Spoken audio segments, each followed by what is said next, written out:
ह्या काही कोण झाल्यात अशा तारा ओढून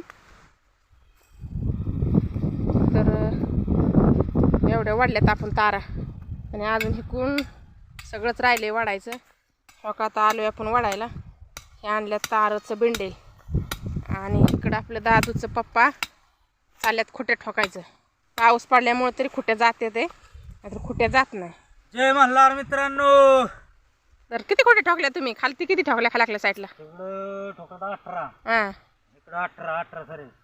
हां एवढ्या खुट्या गेल्यात बघा. इकडं 18 आणि तिकडं 18 आणि अशी खुटी ठोकायला लागते मित्रांनो. का खुटा उपटेल पण खुटी उपटायची हवा.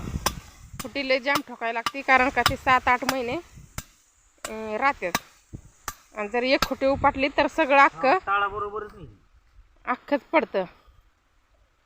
त्याच्यामुळं बाणा लय कट्टर करावा लागतोय आणि ह्यांना कसं आहे दुसऱ्याने केलेलं पटत नाही, स्वतःच करावं लागतं.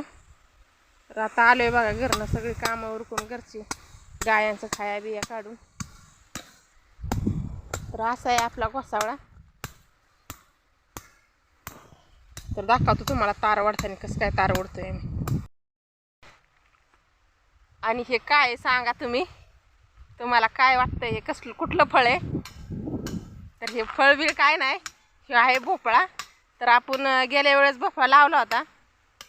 भरपूर भोपळं इकलं आपण. ते चांगली 4-5 कॅरेट निघायचे त्यामुळं. आणि शिवभोपळा वेगळाच आहे जरा. दुधी भोपळा तो लमकोळा असतो आणि शिवभोपळा खायला चविष्ट आहे. त्याच्यामुळं आपण घरी पण खायला होतो आणि इकायला पण जातात. कारण का आपल्या रानाच्या कडेला गटार असल्यामुळे त्या गटारात मोकळंच रान आहे, त्याच्यात लावून देतो आपण. तर आता ह्यो वाळून ठेवलेला आहे गेल्या वेळेचा भोपळा. तर आता लावणार आहे. ह्याला काय म्हणतात तुमच्या इकडं? ह्याला काय हंडी भोपळा म्हणतात वाटतं. तर ह्याच्या दोका बिया वाजतात. आता ह्यातल्या बिया फोडून लावणार आहे मी. मग भोपळे येतील. खायचं काय इकायचं काय तर असं आहे बघा. तर चला तुम्हाला दाखवतो तारा कशा ओढतोय आम्ही. हे बघा केलंय चालू आम्ही तार वाढायचं. तरी अशी तार वाढतात. आता जी शेतकरी आहे ती शेतकऱ्याला काय सांगायला लागत नाही, त्यांना प्रत्येकालाच माहीत असेल.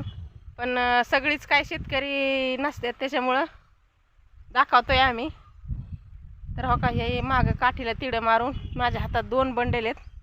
तर मला मोरं सोडत चालायचं आहे आणि त्यांनी मागं तिडं मारत यायचं आणि शेवटला गेल्यावरती ताण घ्यायचा आहे आपल्याला. ताण चांगला घ्यावा लागतो. तर हे काय असं सोडत चालावं लागतं. एका माणसाला जमतच नाही, 2 माणसं लागतात. म्हणजे काठ्या रावायलाही 2 माणसं लागतात आणि ही तार वाढायलाही 2 माणसं लागतात. सगळ्यालाच लागतात, माणसाशिवाय काय नाही. पण आमच्याकडे काय माणसं नाहीत, आम्ही आहे 2च माणसं आणि करतोय सगळं काम.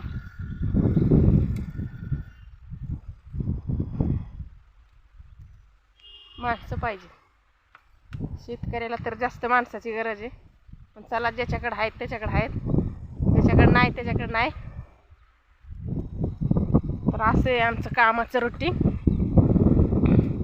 तर चला आजचा ब्लॉग आम्ही इथंच थांबवतो. Bye bye. चला लाईक सबस्क्राईब करा. तर हो काय आपल्या भोपळ्याचं बी आहे, हे असं बी आहे आणि हे आपला भोपळा. तर ह्याला मी बोळ पाडले का असं. तर ह्यातून काढून आता लावून घ्यायचं. तर हे असं लावायचे बघा. आता खुरपीने ह्याला. आता माझ्या एका हातात कॅमेरा असल्यामुळे मला तुम्हाला दाखवता आहे ना. तर हे असं लावायचं आपल्याला. हे बी किती स्वच्छ आहे आणि किती चांगलं आहे, कडक एकदम, खराब नाही काय नाही अजिबात. लय कडक आहे असा भोपळ्याला. गोळ पाडून घेतले. तो का दादा आपला दादा आहे ना. आम्ही रानात आहे, दादा आपला हो का रांगत आला. तर हो का दादू तू कशाला आला इकडं? भेटला का दादू? इथं येऊन बसलाय रस्त्यावर. पप्पी द्यायची ना. तर दादू आपला लय लांबून आलाय रांगत. त्याला चालता येत नाही पण तो रांगत आलाय आणि आता इथं आणून त्याला बसावलाय. तर चाललंय आमचं काम तारा वाढायचं. दादू आलाय आपला.